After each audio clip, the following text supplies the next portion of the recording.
Muito bem. Eu me recordo que aula passada eu prescrevi uma tarefinha para vocês, né?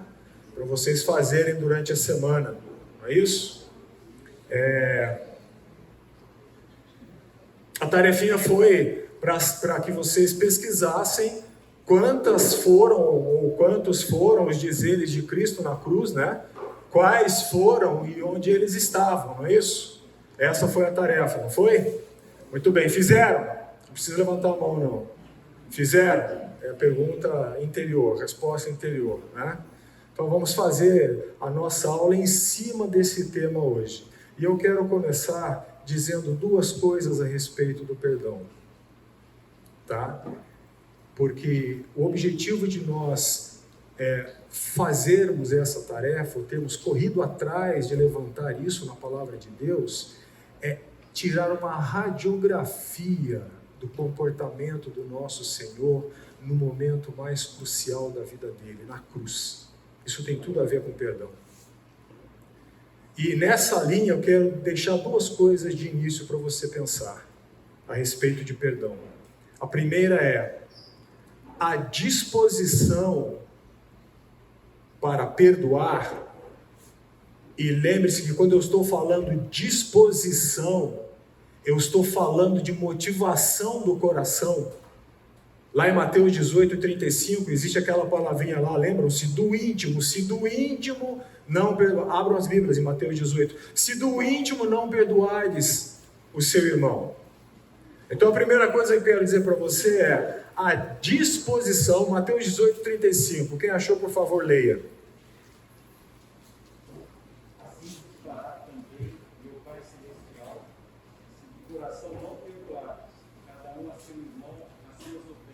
Se de coração, há traduções que dizem se do íntimo. Perdão é coisa do íntimo, é coisa do coração. Você pode ter atos exteriores de perdão para com uma pessoa, mas o coração ainda está cheio, banhado de amargura, de ressentimento, de ira, de sentimento de injustiça. Então, a primeira coisa que eu quero dizer para você é a disposição de perdoar está diretamente ligada à consciência do quanto você foi perdoado. Ok? A disposição, a minha disposição para perdoar, a motivação do meu coração para perdoar, está diretamente ligada à minha consciência do quanto eu fui perdoado. Se eu não tenho uma consciência, mínima que seja, do quanto eu fui perdoado, a minha disposição em perdoar o outro será inversamente oposta de forma diminutiva. É isso que Mateus 18 fala daquele que eu, como servo, fui chamado diante do rei, do Senhor, e tinha com ele contraído uma dívida de 98 bilhões de cruzeiros, nós vimos naquela aula, e fui perdoado, mas não perdoei o meu conservo, o meu irmão, o meu parente, a pessoa que se relaciona comigo, que me devia apenas 12 mil reais. E por que eu não perdoei? Porque eu não tinha consciência. O pedido de perdão que eu fiz ao rei, a Deus, foi um pedido de perdão hipócrita, verbalizado de lábios, mas não havia disposição no coração. Eu não tinha consciência do quanto eu o tinha ofendido. São 98 bilhões, mas 98 bilhões não representava só a minha dívida com ele, representava o quanto do caráter dele foi ofendido. Por isso, aquele rei de Mateus 18 é Deus. Então, a disposição que eu devo ter para perdoar o meu ofensor ou alguém está diretamente ligada à consciência que eu tenho do quanto eu fui perdoado. Quanto maior a minha consciência disso, mais disposto a perdoar eu estou. Quanto menor eu tiver consciência disso, da graça de Deus, tanto menor eu estarei disposto a perdoar. E tanto menor eu estarei disposto a perdoar, tanto maior eu estarei disposto a acusar. Aquele que não perdoa se torna um excelente acusador. Tudo é motivo de acusação. Então essa é a primeira coisa que eu desejo que você grave. A segunda coisa que eu desejo que você grave nessa aula é a seguinte: tenho aprendido com a vida, e ainda não aprendi totalmente, e por certo não aprenderei o 100%, mas eu tenho aprendido com a vida que nada do que você retiver na sua mão será realmente seu. Vou repetir. Nada do que você retiver na sua mão será realmente seu. Isso se aplica a tudo na vida. Bens, pessoas, relacionamentos. Nada do que você conservar retido na sua mão será realmente seu. Isso se aplica a tudo. Pais que não querem abrir mão dos filhos para que eles alcem os seus voos na vida, estão retendo seus filhos e eles podem ficar. Mas eu direi para vocês que o coração deles se distanciará cada vez mais de vocês. Podem ficar até por obrigação. Entendem o que eu estou falando? Nada do que você retiver na sua mão será realmente seu. Aliás, em relação a filhos, tem um provérbio chinês que eu gosto bastante, porque eu acho que tem a ver com as escrituras. Esse provérbio diz assim: aos filhos só podemos dar duas coisas, raízes e asas. Faltou uma dessas duas coisas, tá capenga. Entenderam? A consciência, a disposição para que eu perdoe alguém, independentemente da natureza da ofensa, está diretamente ligada à consciência do quanto eu fui perdoado. E nada do que eu segurar na minha mão, inclusive essa pessoa, porque quando eu não perdoo, eu estou retendo essa pessoa no meu coração, será realmente meu, será realmente seu. Estão comigo? Muito bem. Vamos ler Mateus 18? Mateus 18, versículo 15 até o versículo 35. Mateus capítulo 18, versículo 15 ao versículo 35. Tá? É o texto básico que nós estamos usando. Diz assim a palavra de Deus. Novamente eu estou com a revista atualizada. Se teu irmão pecar contra ti, eu agora espero nesta aula que enquanto eu leia, você vá relembrando aquilo que já foi falado sobre os versículos, né? Lembram quando eu comentei sobre esse versículo, pecar, se teu irmão pecar? Então o desejo meu é que agora você já tenha condição de ir relembrando os fundamentos das outras aulas. Se teu irmão pecar contra ti, vai arguí-lo entre ti e ele só. Se ele te ouvir, ganhaste a teu irmão. Lembram? Ganhaste para quê? Ganhaste para quem? Ganhaste para Deus. Ganhaste para que ele retorne à vida do discipulado e santidade. Se porém não te ouvir, toma ainda contigo uma ou duas pessoas, para que pelo depoimento de 2 ou 3 testemunhas, toda a palavra se estabeleça. E se ele não vos atender, dizei-o à igreja. E se recusar a ouvir também a igreja, considera-o como gentio e publicano. Em verdade eu vos digo que tudo que ligardes na terra terá sido ligado nos céus, e tudo quanto desligardes na terra terá sido desligado nos céus. Em verdade também vos digo que se 2 entre vós sobre a terra concordarem a respeito de qualquer coisa, porventura pedirem, ser-lhes-á concedida por meu Pai que está nos céus. Porque onde estiverem 2 ou 3 reunidos em meu nome, ali estou no meio deles. Então Pedro, nosso querido Pedro, aproximando-se, lhe perguntou: Senhor, até quantas vezes meu irmão pecará contra mim, que eu lhe perdoe? Até 7 vezes? O Senhor Jesus responde: não te digo que até 7 vezes, mas até 70 vezes 7. Por isso, o reino dos céus é semelhante a um rei que resolveu ajustar contas com seus servos.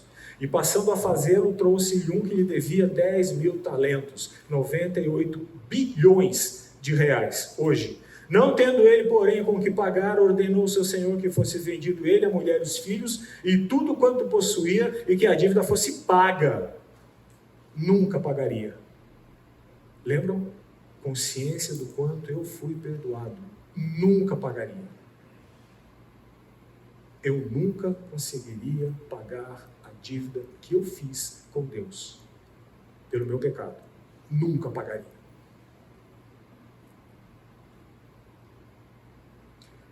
Nós estamos no verso 25, é isso? Então o servo, prostrando-se reverente, rogou: sê paciente comigo e tudo te pagarei. E o senhor daquele servo, compadecendo-se, mandou embora e perdoou-lhe a dívida. Perdoou-lhe a dívida.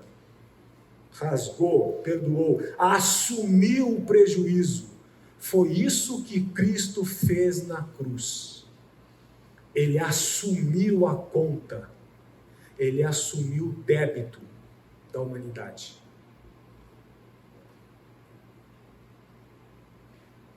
Saindo, porém, aquele servo encontrou um dos seus conservos que lhe devia 100 denários, e agarrando-o sufocava, dizendo: paga-me o que me deves. Então o seu conservo, caindo-lhe aos pés, lhe implorava: sê paciente comigo e tudo te pagarei. Era pagável. 100 denários, 12 mil reais, dava para pagar.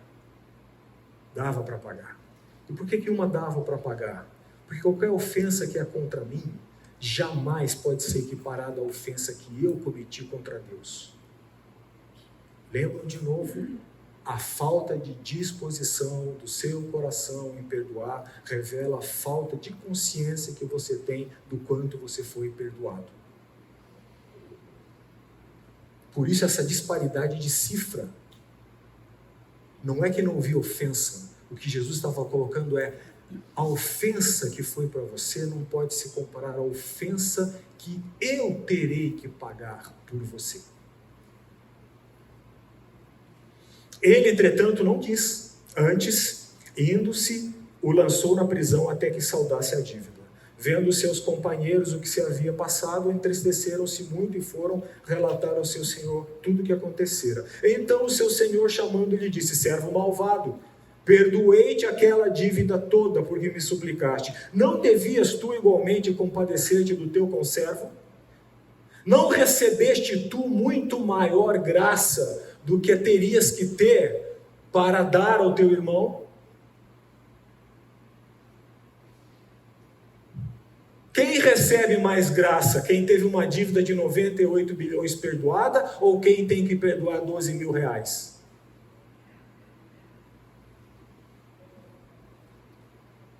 Verso 34. Então, indignando-se o seu senhor, o entregou aos verdugos, até que lhe pagasse toda a dívida. Pretendo me deter nesse texto na aula que vem, numa das partes. Assim também meu Pai Celeste vos fará, se do íntimo não perdoardes cada um a seu irmão. Preste atenção na linguagem impositiva de Cristo. Assim também meu Pai Celeste vos fará.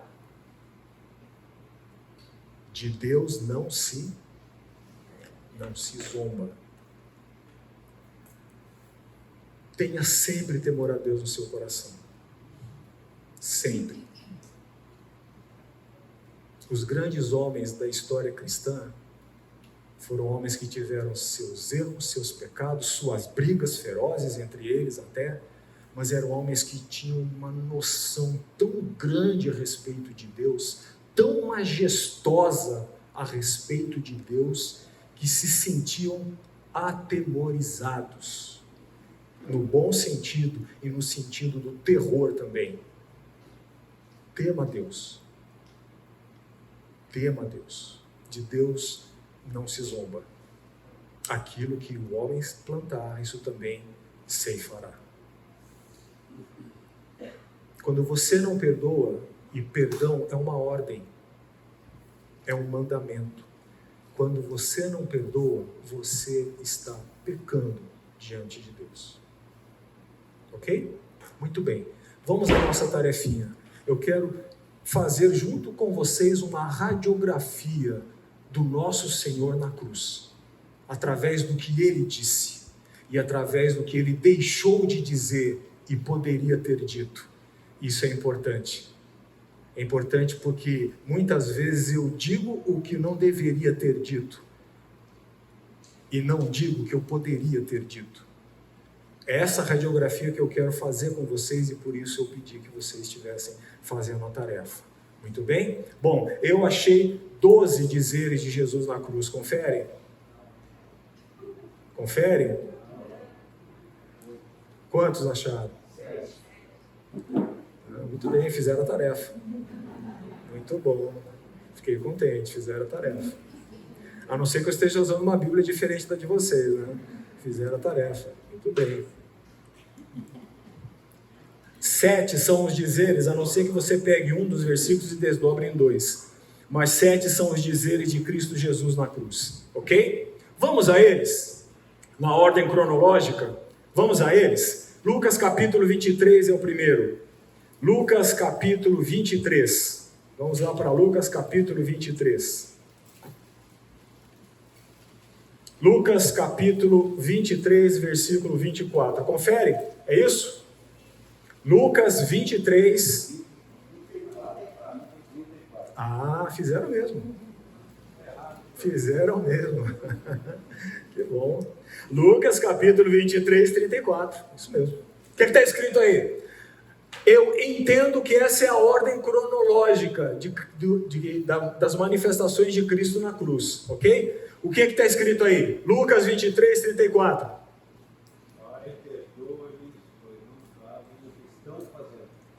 Pai, perdoa-lhes porque não sabem o que fazem. Em que contexto Jesus disse isso? Mateus 27. Mateus capítulo 27, deixe a sua mão aí em Lucas 32, mas vamos lá para Mateus 27. Mateus 27, versículos 37, ou melhor, do 33 até o 44. Foi neste contexto que Jesus disse: Pai, perdoa-lhes, porque não sabem o que fazem. Mateus 27, versículo 33. E chegando a um lugar chamado Gólgota, que significa lugar da caveira, deram-lhe a beber vinho com fel, mas ele, provando, não quis. Preste atenção nos detalhes do comportamento do nosso Senhor naquele lugar de dor excruciante. Você já teve uma das suas partes do corpo ferida por uma faca na cozinha, uma ferramenta na oficina? Você lembra da dor disso? Uma vez eu estava lavando um copo, o copo quebrou no meio e enfiou-se entre a minha mão.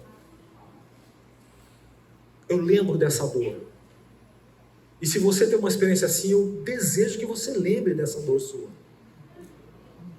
Para que você tenha ideia um pouco da dor de Cristo ali, quando ele disse essas coisas.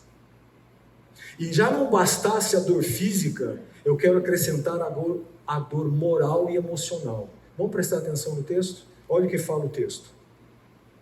Depois de o crucificarem, repartiram entre si as suas vestes, tirando sorte. Isso é um ato de humilhação ao dono das vestes, segundo a tradição romana da época. E assentados ali o guardavam, pois por cima da cabeça dele puseram escrita a sua acusação: Este é Jesus, Rei dos Judeus. Outro ato de humilhação. E foram crucificados com ele 2 ladrões, um à sua direita e outro à sua esquerda. Os que iam passando blasfemavam dele, meneando a cabeça e dizendo: sabe aquele gesto de desprezo que você já viu em alguém, de menear a cabeça? Você está falando alguma coisa, a pessoa está meneando a cabeça, blasfemando. E vamos ver o que eles diziam, verso 40. Ó tu que destróis o santuário em 3 dias e o reedificas, salva-te a ti mesmo, se és filho de Deus, desce da cruz. De igual modo, os principais sacerdotes, a elite teológica, os religiosos da época, os que conheciam as Escrituras, do mesmo modo, os principais sacerdotes com os escribas anciãos, escarnecendo, diziam: salvou os outros? Salve-se, ou a si mesmo. Salvou os outros, a si mesmo não pôde salvar-se? É rei de Israel? Desça da cruz e creremos nele. Era por eles que ele estava lá. Se ele descesse da cruz, não havia salvação para ninguém. Era por eles que ele estava lá. Por aqueles próprios que estavam blasfemando, que estavam chacoteando, humilhando. Era por eles que estavam lá. Por mim, por você.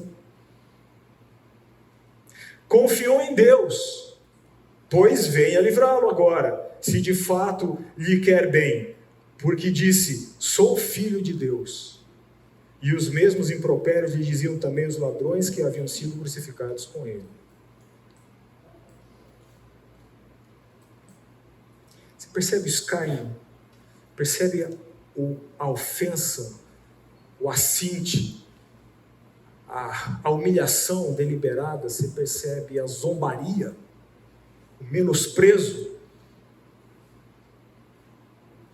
Foi nesse contexto que Jesus disse, Pai, perdoa-lhes, porque não sabem o que fazem. O pecado nos embrutece, gente. O pecado nos emburrece. O pecado nos embrutece. O pecado nos emburrece. Quanto mais o ser humano fica longe de Deus, mais bruto se torna. O pecado nos cega. O pecado nos tapa a consciência. O poder de enxergarmos as coisas como elas são. E aqui eu quero te dizer a primeira questão a respeito do nosso Senhor para as nossas vidas sobre o perdão. Perdoar independe das suas emoções. Isso é importante dizer numa época em que estamos vivendo, em que as emoções são os senhores dominantes. Você está bravo? Fale. Você está com ira, com raiva? Exploda, expanda a sua ira. Ele te fez mal? Vai lá, tire satisfação. Você vai levar isso para casa?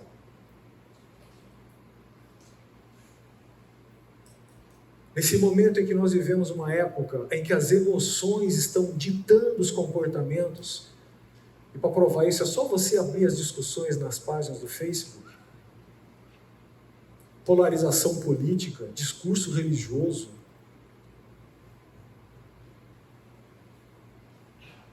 Foi nesse ambiente, o perdão independe das suas emoções, independe do que você está sentindo. Perdão é uma decisão. Primeira coisa.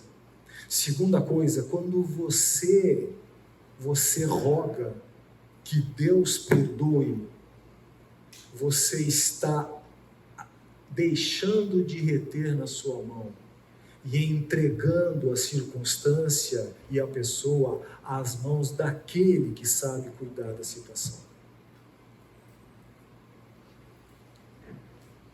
O apóstolo diz que quando Jesus ouvia ofensa, não revidava, mas entregava-se àquele que julga retamente. Aquele que julga retamente. Foi nesse ambiente que Jesus disse a primeira coisa: Pai, perdoe-os, porque não sabem o que fazem. Poderia ter dito tanta coisa aqui. Estou aqui por vocês. Ou então, espere mais um pouco que vocês vão ver o que vai acontecer. Tanta coisa poderia ter dito. Como tanta coisa você pode dizer na questão que envolve o perdão. Mas o que Jesus disse?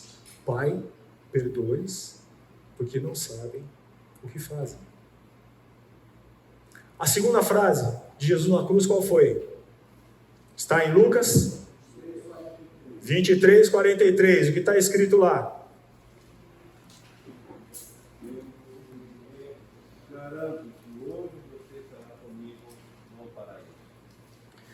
Ele disse isso a quem?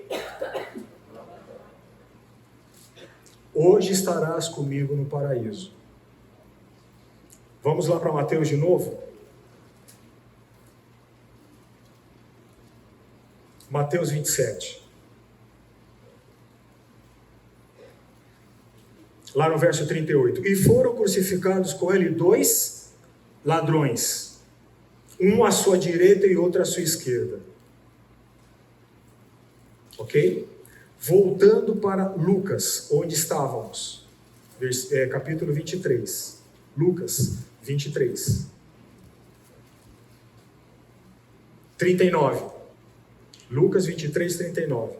Um dos malfeitores crucificados blasfemava contra ele, dizendo: não és tu o Cristo? Salva-te a ti mesmo e a nós. Isso reflete pessoas que querem a salvação, mas não por Cristo, por eles. Salva-te a ti mesmo e a nós. Salva do quê? Do aperto da vida, da circunstância. Respondendo-lhe, porém, o outro, repreendeu, dizendo: nem ao menos temes a Deus, estando sob igual sentença? Nós, na verdade, com justiça, porque recebemos o castigo que os nossos atos merecem. Mas este, Jesus, nenhum mal fez. E acrescentou Jesus: lembra-te de mim quando... E acrescentou Jesus: lembra-te de mim quando vieres no teu reino. Jesus lhe respondeu, foi o segundo dizer de Jesus na cruz. Jesus lhe respondeu o quê? Em verdade, te digo que hoje estarás comigo no paraíso. Quero destacar 2 ou 3 coisas aqui a respeito do perdão também. O fato de Jesus ter dito para ele: hoje estarás comigo no paraíso, fez com que ele descesse da cruz e fosse absolvido da condenação? Não. Ele morreu na cruz. Lembra do que eu disse umas aulas atrás? Perdão não significa absolvição. Lembram-se de um vídeo que eu acho que foi até o pastor Fernando que exibiu no final de uma pregação de um caso nos Estados Unidos com um policial, branca atirou num jovem negro que estava no seu apartamento, e o irmão desse jovem em tribunal pediu para que, se a juíza autorizava que a ré viesse dar um abraço nele, ou ele abraçasse Lembra disso? Se vocês virem o vídeo até o final, vocês vão perceber que a juíza autoriza, ela vem, os dois se abraçam, a própria juíza está chorando lá na tribuna dela, mas ela não revoga a sentença. Perdão não significa absolvição. Hoje estarás comigo no paraíso, mas a sentença será cumprida. Ok? Segunda coisa que eu quero trazer para você a respeito do perdão, pegando esse gancho. Perdão, justiça e retidão. Perdão, justiça e retidão. Quando Jesus disse isso, e não disse nada mais, ele estendeu misericórdia e graça àquele que confessou o seu arrependimento. E confessou o seu arrependimento nos últimos instantes do seu fôlego de vida. Aquela pessoa por quem você pode nutrir desafeto ou ira, porque não a perdoou, ou o pior crápula que já viveu e vive na face da terra hoje, o mais sórdido criminoso que hoje vive na face da terra, na casa de custódia de Tremembé, uma vez tiveram que tirar um homem da cela dele, porque todo mundo que era colocado lá dentro ele matava, ele esquartejava. E os promotores perguntaram para ele: nós não estamos entendendo. E a resposta dele: matar para mim, ver sangue e as entranhas é um prazer igual ao prazer sexual. Esse homem teve que ter uma cela exclusiva para ele. Ele matou 25 detentos.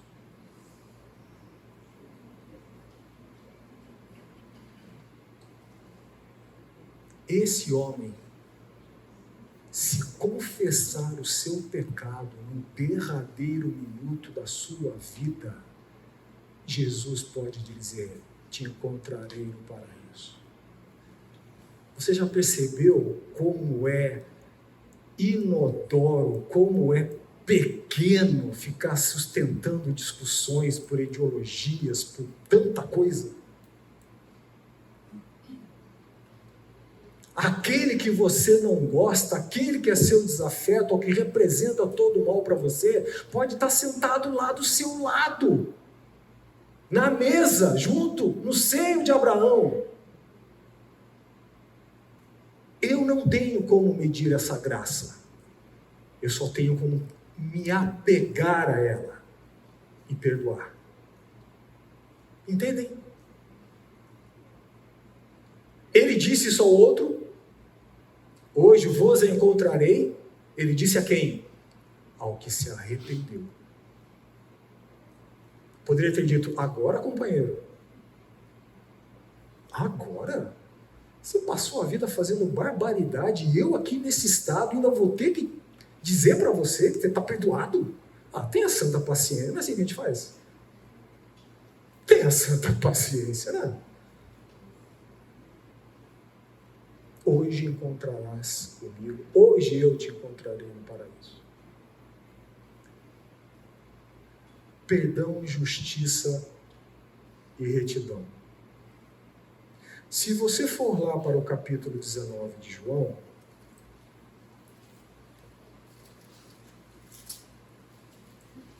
João capítulo 19, verso 10 até o verso 11. João capítulo 19, verso 10 ao verso 11.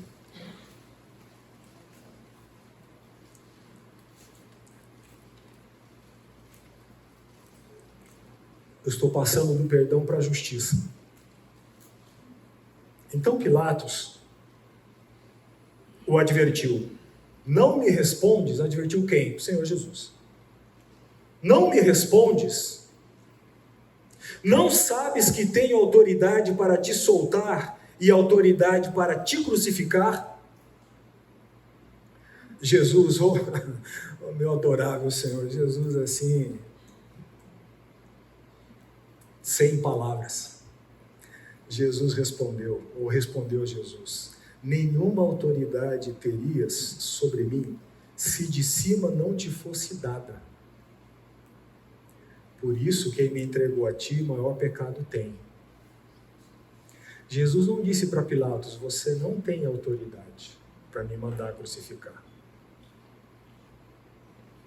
Entende por que Deus instituiu os poderes constituídos do Estado para administrar a vida em sociedade? Jesus não disse para Pilatos: você não tem autoridade, você não pode mandar me crucificar. Jesus tocou o orgulho de Pilatos, a arrogância. Sim, você tem, mas sabe de onde veio? Sabe de onde veio essa autoridade?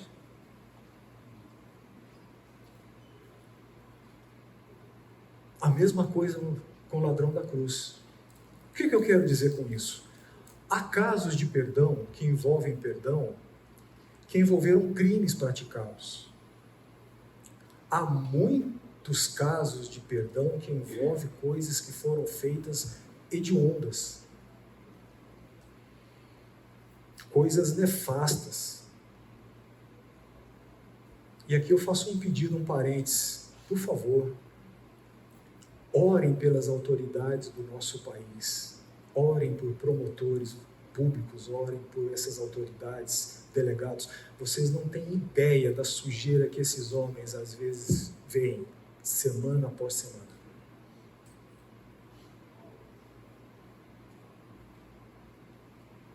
Há situações em que o perdão envolve lidar com um crime. E o que eu quero dizer com isso é: perdoar envolve não adotar as medidas legais que se deve tomar, não. Muito pelo contrário. Se o perdão visa a restauração da pessoa e o caso exige, é legítimo que se use as vias da justiça, é legítimo que se busque as vias da autoridade civil. É legítimo que se use o aparato do Estado naquela situação. Há pessoas que fazem uma tremenda confusão. Isso não significa que não se perdoou. Não é incompatível com o perdoar-se. E Jesus estava demonstrando isso quando disse para Pilatos. Porque se ao Estado, se à autoridade, mesmo a Pilatos o ímpio, não fosse reconhecida a autoridade para mandar crucificar, e aqui eu estou falando de pena de morte ou não? Crucificar é pena de morte, não é? Naquele tempo era, né? Ninguém vai para a cruz para ficar dando risada, é para morrer. E mesmo nessa circunstância, Jesus disse: você não tem. Porque se ele não tivesse, Jesus teria dito: é ilegítima a tua autoridade. E aquele que morreu foi obediente até a morte, e morte de o Filho de Deus, disse a autoridade humana. Você tem essa autoridade, mas eu só quero te lembrar de onde ela vem. Percebe? A ética do Estado é diferente da ética da pessoa. Muitas pessoas fazem confusão nisso. A ética do Estado é diferente da ética da pessoa. A pessoa perdoa, o Estado pune. Entendem a diferença? Deixa eu só concluir o raciocínio. Por isso, naquele caso e em tantos outros, o irmão disse: eu quero dar um abraço nela. Posso? E se vocês prestarem atenção no vídeo, ele falou assim: eu não estou nem falando pela minha família, eu estou falando por mim. Eu te perdoo, eu não tenho problema com você. Mas a juíza manteve a sentença e a moça está presa até hoje. Pois não.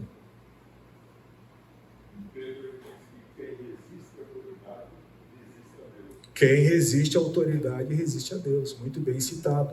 Romanos 13 é o capítulo que fala sobre isso.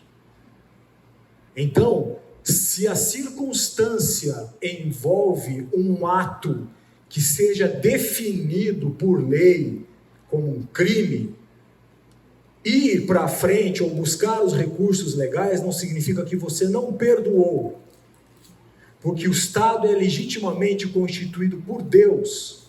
A autoridade é legitimamente constituída por Deus, como está lá em Romanos 13, para refrear o mal, para coibir o mal. Entendem a diferença? Era isso que Jesus estava fazendo aqui. Eu tive um caso muitos anos atrás, e a senhora, a mãe, a esposa me procurou, ela não sabia que eu era cristão. Tratava-se de um casamento, os dois casaram, os dois eram cristãos, estavam na igreja, a igreja Brasil para Cristo, eu acho, se não me falha a memória, ou Brasil, ou Cristo para o Brasil, um negócio assim. Bom, é uma igreja. Depois de uns anos, aquele homem se afastou da igreja, e começou numa escalada tão bruta, rumo à miséria de vida, que aquele homem começou, nos últimos tempos de convivência, a praticar coisas horríveis. Para vocês terem uma ideia, o apelido dele no bairro e na rua era Diabão. Esse era o apelido dele. Vou contar só 3 coisas desse caso. Ele tinha a coragem, a audácia de não botar alimento nenhum em casa. Vivia vagabundando. Mas quando comprava alguma coisa, ele reunia os filhos, tinha 2, um casal de filhos pequenos, botava na mesa para eles vendo ele comer. Uma vez ele trouxe para o filho homem, um plano de construção do próprio caixão. Ele estava ensinando o filho a construir o caixão dele, filho. E a última, ele sumia de casa, não voltava. Aparecia no meio da noite às vezes. A última, esse homem apareceu no meio da noite. Ela acordou a mulher, pegando o cabelo dela, puxando da cama. A mulher dormindo, a esposa dormindo. Puxando da cama, colocando uma peixeira na jugular e dizendo para ela assim: isso aqui é só para você saber que a qualquer hora eu posso te matar. Jogou a mulher na cama e foi embora. Eu pergunto, perdoar envolve essa mulher conviver com esse cara pro resto da vida? De maneira nenhuma. É legítimo buscar os recursos legais nessa situação? Com certeza. Isso exclui o processo de perdão no coração dela? Também não. Entendem? Não são coisas incompatíveis. E é isso que Jesus está ensinando aqui, tanto na sua postura quanto Pilatos, quanto na sua postura diante do ladrão da cruz. Você estará comigo no paraíso, mas você morrerá comigo aqui na cruz. Eu inocente, mas você culpado pelo que você fez. Entendem? Perdão, justiça e retidão. Qual é que é a diferença de retidão para justiça? Isso também penso que é importante. A justiça pode te ser negada. A sua retidão, ninguém pode te tirar. Justiça e retidão não são coisas iguais.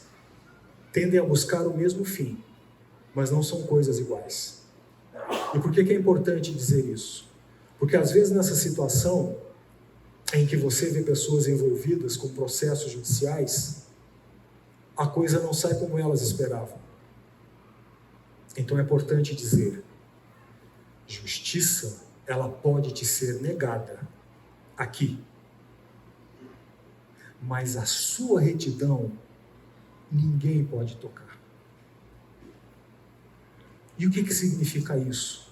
Que se a justiça te foi negada e você fez o que era correto aos olhos do Senhor, a sua retidão permanece como um remédio contra a amargura, contra o ódio, contra a mágoa e contra o ressentimento.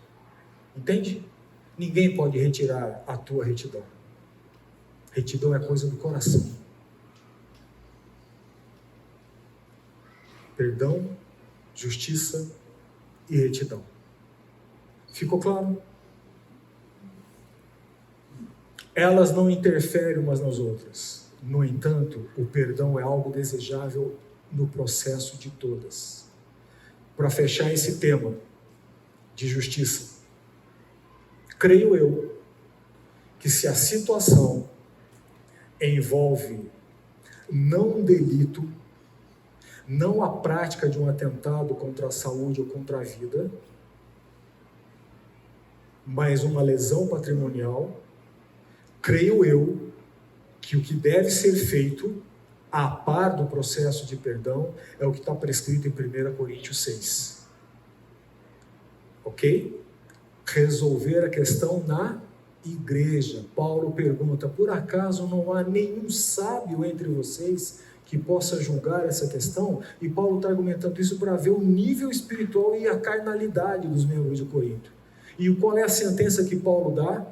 Se a justiça foi praticada e não tem resolução, a resolução é suporta o dano. Suporta o dano. Em casos últimos, meus queridos, o sofrimento diante de Deus pode ser a única maneira de que o processo de perdão alcance o outro. O sofrimento do lesado. Entende o que eu disse? Entende o que eu falei? Eu fiz uma separação muito clara.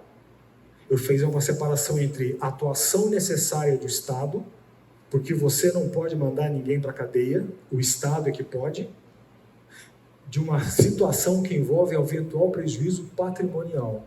Entendem? Isso está prescrito em 1 Coríntios 6. Tudo isso envolve o processo de perdão. E reforço o que nós já dissemos. Perdão não significa absolvição. Aquele jovem pode ir em paz para casa, mesmo que tenha visto aquela policial que matou seu irmão ir para a cadeia? Sim. Porque ele entendia isso. Por certo que ele entendia isso. E por certo ele entendia que Deus é poderoso o suficiente para lá na prisão, ou em qualquer lugar onde a pessoa esteja cumprindo as consequências do que fez, alcançá-la. Aliás, existem homens, ore por eles também. Existem homens lá no Carandiru que têm uma fé mais viçosa do que muitos de nós dentro da igreja e que estão pagando com a vida diariamente por causa do nome de Cristo. Lá no Carandiru. Ok? Perdão, justiça e retidão. Deus quer que nós tenhamos vidas retas e busquemos a justiça quando ela for possível. Amém? Terceira frase de Jesus na cruz, qual foi?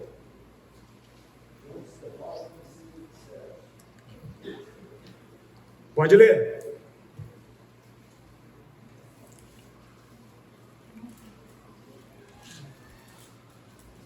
João 19, 26 e 27. Eu gosto de ler o 26 também. Pode ler 26 e 27.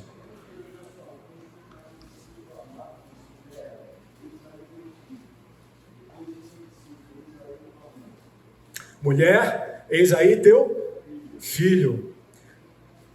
Eis aí tua mãe. A família de Jesus durante um tempo foi meio que contra ele, não o reconheceu como Cristo, né? Mulher, eis aí teu filho, né? Jesus pediu perdão a quem naquele momento estava humilhando, blasfemando, duvidando da divindade dele. Jesus estendeu graça e perdão ao ladrão da cruz que lhe pediu naquele momento: hoje estarás comigo no paraíso. E Jesus demonstrou cuidado com a sua mãe, mulher, que hoje pode não ser, mas era um termo respeitosíssimo naquela época. Mulher, eis aí teu filho, eis aí tua mãe. Cuide da minha mãe, por favor. 10 minutinhos de intervalo. Houve um irmão que veio aqui, me procurou aqui para me lembrar que o Carandiru não existe mais, né? E é verdade. Mas eu fiquei com ele na mente, eu quis me referir à penitenciária. Eu fiquei com ele na mente porque quando começou o trabalho lá, cristão, era no Carandiru. Então o trabalho começou lá. Eu fiquei com o cabelo branco, né? É a história de vida, né? A história vai guardando. Eu gravei o nome. Até porque havia já instaurado lá dentro uma seita satanista. Então, eu fiquei com a imagem gravada daqueles homens, porque na hipótese mais vergonhosa, você pode pregar e sair correndo, né? Eles não têm essa possibilidade. Eles pregam e estão lá. E ficam lá. Então, e há homens fiéis lá. Há homens fiéis que estão pagando o preço. Às vezes nós ficamos pensando no pessoal que está lá, sem problema, ore por eles que estão lá no Irã, estão lá no Iraque. Os ribeirinhos, sem problema, ore por eles, pelos índios. Mas você já reparou quanta podridão há no meio corporativo onde você trabalha? Se você trabalha no meio corporativo, meu amigo, a batalha não é menor. Então, ore por aqueles que são seus irmãos no Senhor, que estão lá no meio corporativo. Né? A gente não precisa ficar, às vezes, só com o foco lá, além da fronteira. Mantenhamos o foco aqui também. E esses homens, eu fiquei com a imagem. Eu estou falando para vocês, eu tenho pelo menos a fisionomia de um deles na minha cabeça, enquanto eu estou falando para vocês aqui. Então, ore por essas vidas, ore por esses homens. São homens que estão pagando o preço de andar com a Bíblia lá, de ter a Bíblia lá. Isso não é fácil. Ok? Então, delete, viu? Quis falar penitenciária. Eu gravei. Bom, prosseguindo, vamos lá. Nós estamos no terceiro ou no quarto? Quarto. Qual foi o quarto dizer de Jesus na cruz? A quarta. Está aí em Mateus, é isso? Mateus 27, 46, perfeito. O que está escrito lá?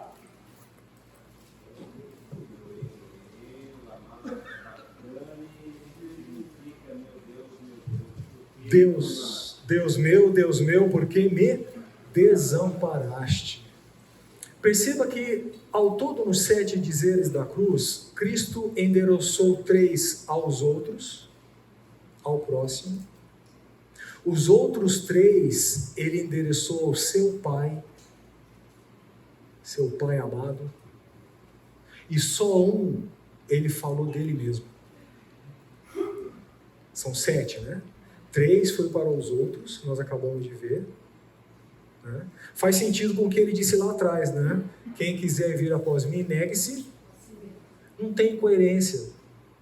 Na vida cristã você pode ter mistério, você pode ter paradoxo, mas você nunca terá contradição.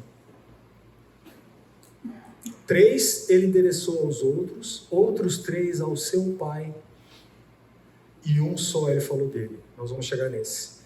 Ele falou aqui, Deus meu, por que me desamparaste? Nós não temos condição de imaginar a dor emocional, moral de Cristo nessa hora. O que mais o agonizava no Getsemane era essa ideia de separação do meu Pai. E separação do meu Pai por quê? Separação do meu Pai por causa de mim, por causa de você, por causa do seu ofensor. A dor física era excruciante, mas não era a pior. Por isso Cristo soltou esse brado: Deus meu, por que me desamparaste? Eu creio que uma das linguagens mais fortes a respeito do julgamento de Deus encontra-se na palavra, no verbo entregar. Quando você passa por um texto bíblico onde está escrito Deus entregou, ali é de ter muito temor. Porque Deus entregar significa Deus deliberadamente deixar de intervir. E se Deus não interviesse na minha vida e na sua vida, mesmo nós não querendo e mesmo por circunstâncias agradáveis, nós não seríamos objeto da misericórdia dele. Graças a Deus porque ele intervém. Porque o pior inimigo nosso somos nós mesmos. Não é o diabo, somos nós mesmos. Então, quando na Bíblia está escrito Deus os entregou, é julgamento. Você está fora do alcance da minha mão. Não porque ela não vá até você, mas porque eu estou retendo a minha mão da sua vida. Não vou entrar nos seus processos mentais, lembram de Romanos 1,6, para que você compreenda o pecado que você está praticando. Não vou intervir na sua vida para que você seja desperto. Não vou disciplinar você, você está entregue. Por isso é que o provérbio está dito assim, que a criança entregue a si mesma é sem disciplina. Deus entregou o seu Filho aqui. Por isso Jesus disse: Deus meu, por que me desamparaste? Quinta frase na cruz. Alguém lembra? João 19, 28. Essa foi a única que ele falou a respeito dele. O que ele falou? Tenho sede. Vocês estão conseguindo desenhar na mente de vocês a perfeição moral de um homem que estava sobre as mais duras consequências físicas e emocionais jamais imagináveis para mim e para você, e mesmo diante delas o comportamento dele, o exemplo que ele está dando? Vocês estão conseguindo desenhar isso na mente de vocês? Isso é crucial. A única coisa que ele falou a respeito dele foi isso. E quer ver o que é mais espantoso? Ele não disse assim: quero água.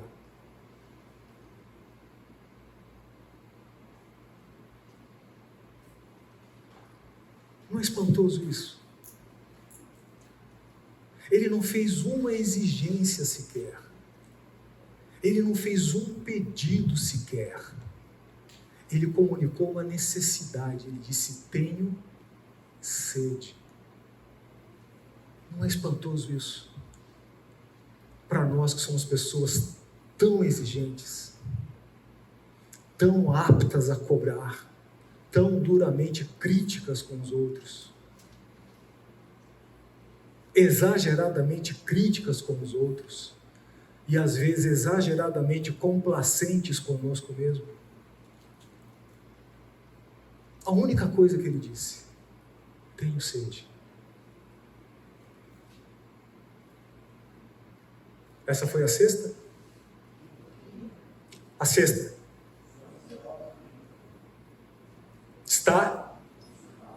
Está consumado.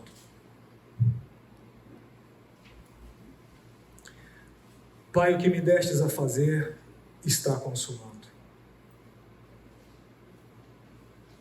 A despeito de todos, porque Cristo foi para a cruz sozinho e traído pela boca de um dos mais próximos, Pedro. A despeito de tudo, a despeito de toda a dor, a despeito de toda a humilhação, a despeito de toda a ofensa, a despeito de todo o escárnio, a despeito de toda a desmoralização, a despeito de todo o aviltamento, o que me destes a fazer está consumado. É um misto no nosso coração de tristeza e alegria.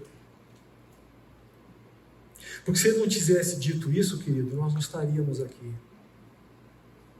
Você estaria perdido em qualquer lugar deste mundo, fazendo qualquer outra coisa detestável a Deus. Não é?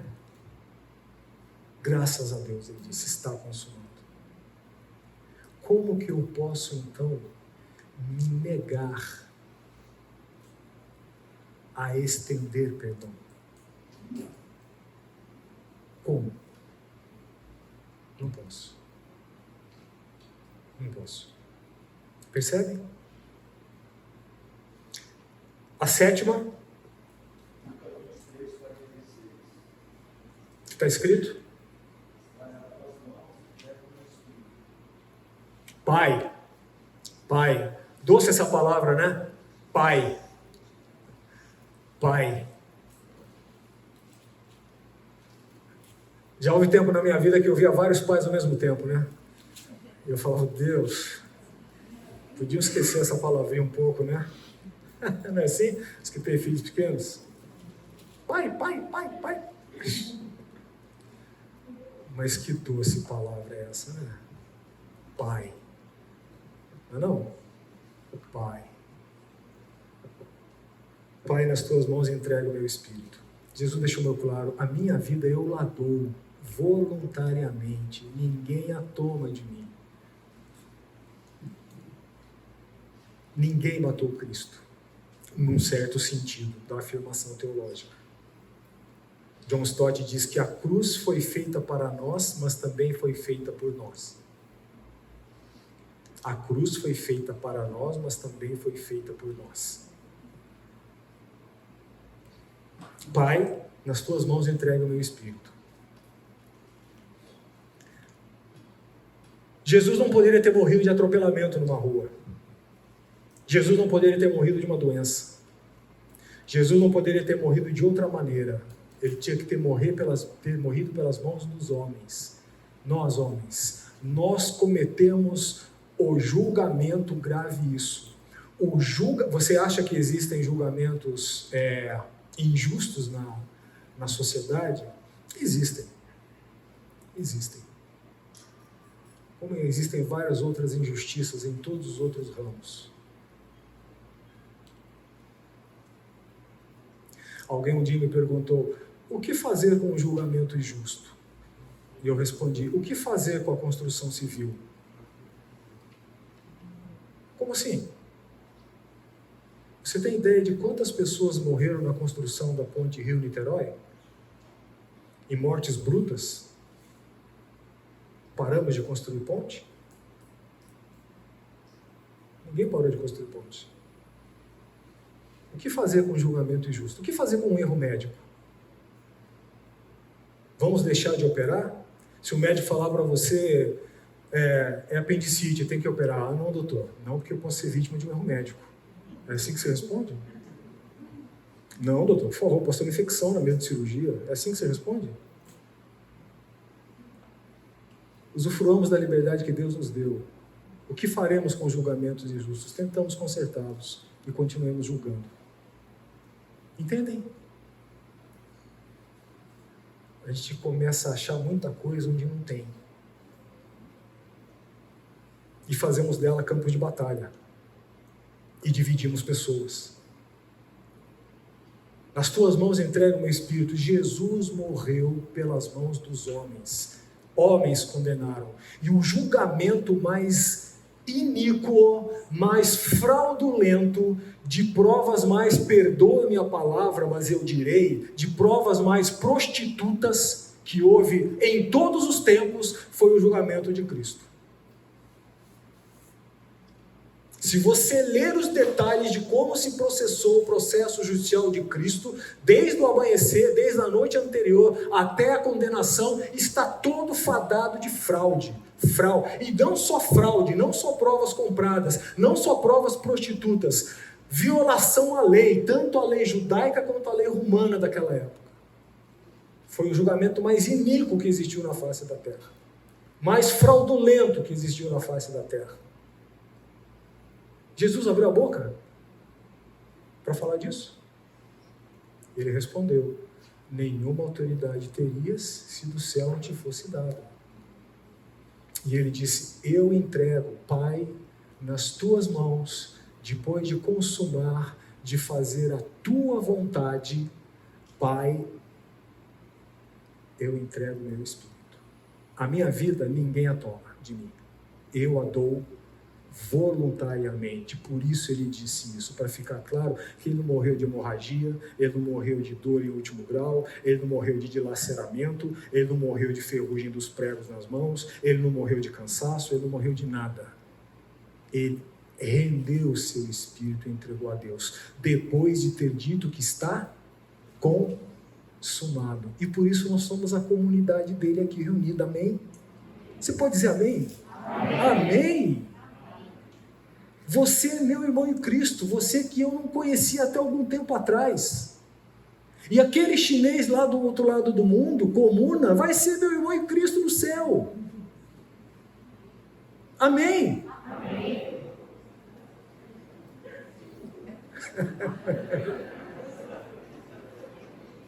Não sou comuna.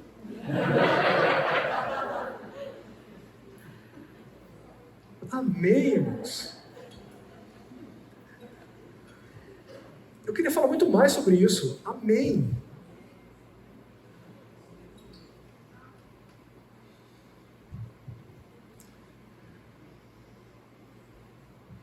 Como que você pode dizer para alguém: eu não perdoo você?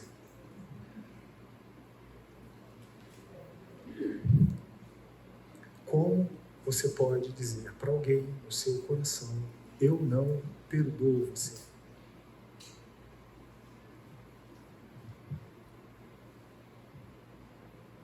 Amém? Não tem como. Não tem como. Se você entendeu o porquê da tarefa e o porquê examinar cada um das coisas que Jesus disse na cruz, não tem como. Eu não consigo, estou excluído da graça de Deus, não. Recorra à graça dele. Peça a Deus. Porque quando Jesus disse está consumado, ele disse assim: eu morri sem culpa. Eu morri injustamente. Eu morri no lugar de tantos outros. Mas eu fui obediente. E por isso eu posso dizer: está consumado. Porque eu e você jamais conseguiríamos pagar os 98 bilhões de reais. Então não tem como. E aí eu quero voltar às duas coisas que eu disse no começo da aula. A falta de disposição em perdoar está diretamente ligada à falta de consciência sua do quanto você foi perdoado. E a outra coisa, o que você retiver na sua mão, agora eu vou completar o que eu disse. O que você retiver na sua mão, o que quer que seja que você retiver na sua mão, jamais será verdadeiramente seu. E vou te dizer mais: se o que você está retendo é algo desaprovado por Deus, tema, voltará a você. Aí eu estou entrando na parte final de Mateus 18:35. E eu fico muito à vontade de falar isso aqui na frente, porque não sou eu que estou dizendo, é o que a Bíblia diz. É o que a Bíblia diz. Lembra do versículo de 1 Coríntios 4,7, que uma irmã aqui me ajudou a achar na Bíblia? 1 Coríntios 4,7, abra lá e leia. O que está escrito? 1 Coríntios 4,7. Já houve um tempo que eu tinha esse versículo escrito na minha carteira. Verdade. 1 Coríntios 4,7, o que está escrito aí?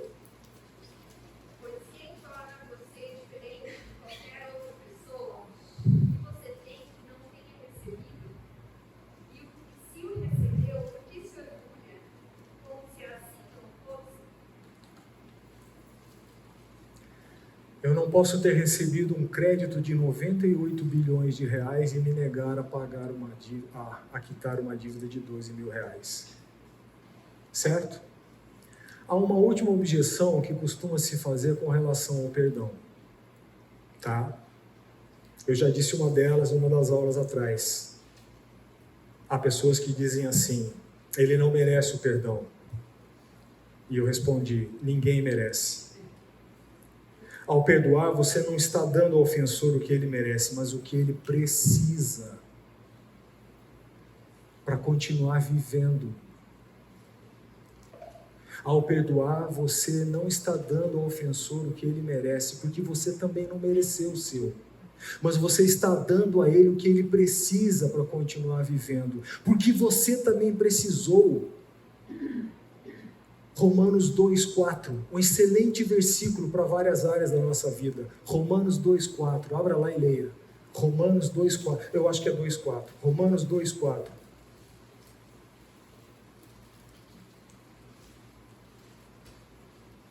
Ou desprezas tu as riquezas da sua bondade, tolerância, paciência, ignorando que a bondade de Deus te leva ao arrependimento. Ou desprezas que foi a bondade de Deus que te conduziu ao arrependimento? O que te conduziu ao arrependimento? O Senhor tinha todo o direito de colocar o dedo em riste no meu nariz. O Senhor tinha todo o direito de levantar as minhas acusações todo dia, as minhas ofensas. O Senhor tinha todo o direito de dizer: não vou pagar. O Senhor tinha todo o direito de dizer: você não merece. Tinha e tem. O que me levou a me arrepender? Foi a bondade dele. Toda vez que eu leio esse versículo, eu lembro de uma situação que eu passei com o meu filho mais velho. Eu sempre lembro. Eu passo por esse versículo, eu sempre lembro dessa situação. Ele fez um negócio que me deixou muito chateado. Só que eu fiquei sabendo que ele tinha feito isso enquanto eu estava no trabalho. E quando eu cheguei em casa, estacionei o carro e abri o portão da garagem para entrar por dentro da casa, eu estava assim, parecendo o vulcão Etna. E nos passos que eu estava dando para ir em direção onde ele estava, e ele ainda estava no meu escritório lá atrás, em direção ao escritório onde ele estava, aqueles 50 ou 60 metros que seja, eu não lembro, que eu fiquei caminhando ali, com o vulcão Etna dentro de mim, eu fui me lembrando que eu tinha feito coisa igual para o meu pai.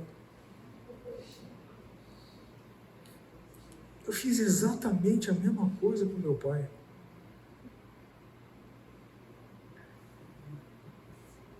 Bom, por causa disso eu não vou disciplinar meu filho? E esse versículo veio à minha mente. Não ignores que foi a bondade de Deus que te conduziu ao arrependimento. Disciplinei, mas não mais como o vulcão Etna. Entendem?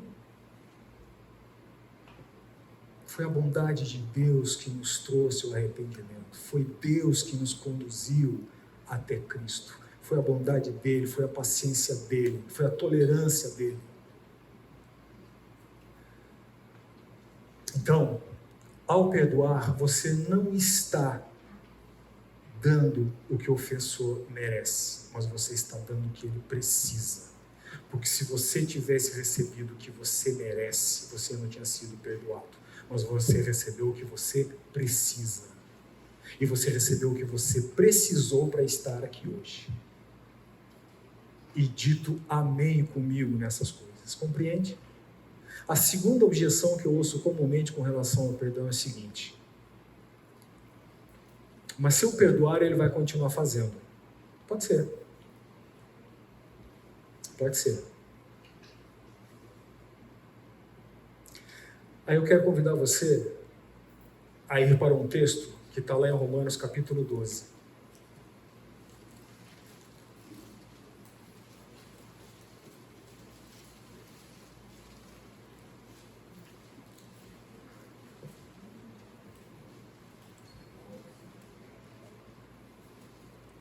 Romanos capítulo 12, versículos 13, eu vou ler só do 13 até o versículo 21.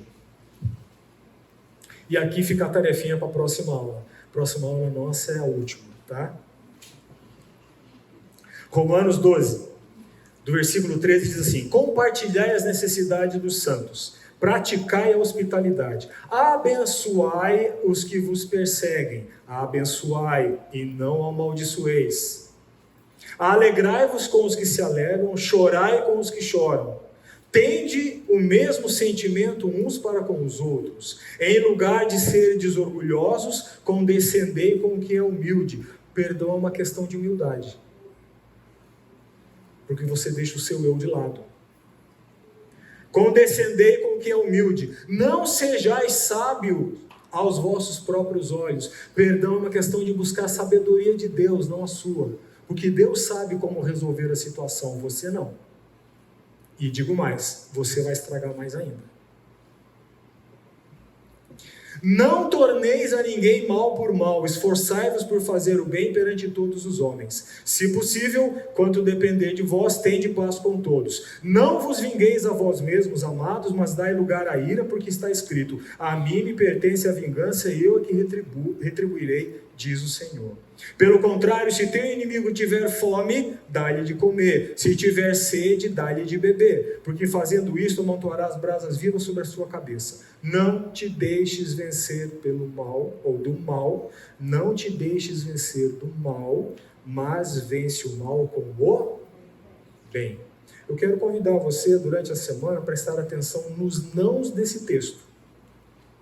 Ok? A listar os nãos desse texto. Tá certo? E a correlacioná-los com outros textos bíblicos. Ok? Há uma série de nãos aqui.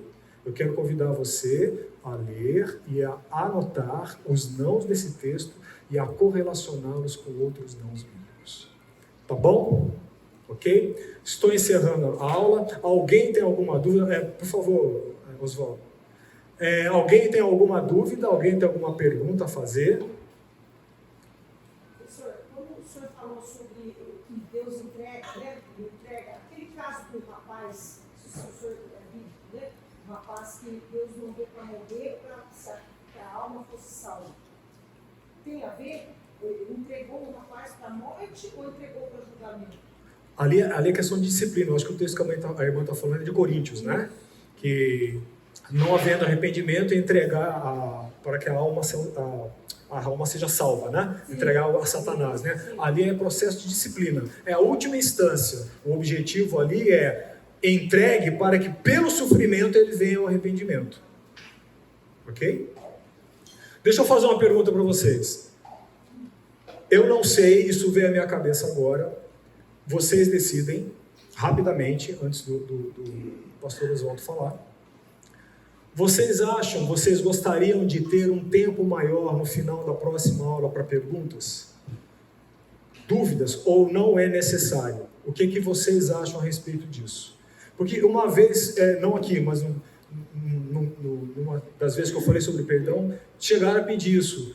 Porque às vezes a pessoa tem uma situação, ou conhece uma situação, e gostaria de perguntar sobre ela. Então, se vocês acham necessário, nós faremos isso. Se não, eu vou só deixar os 5 últimos minutos da aula que vem. Rapidamente, alguém quer falar sobre isso? O que vocês acham?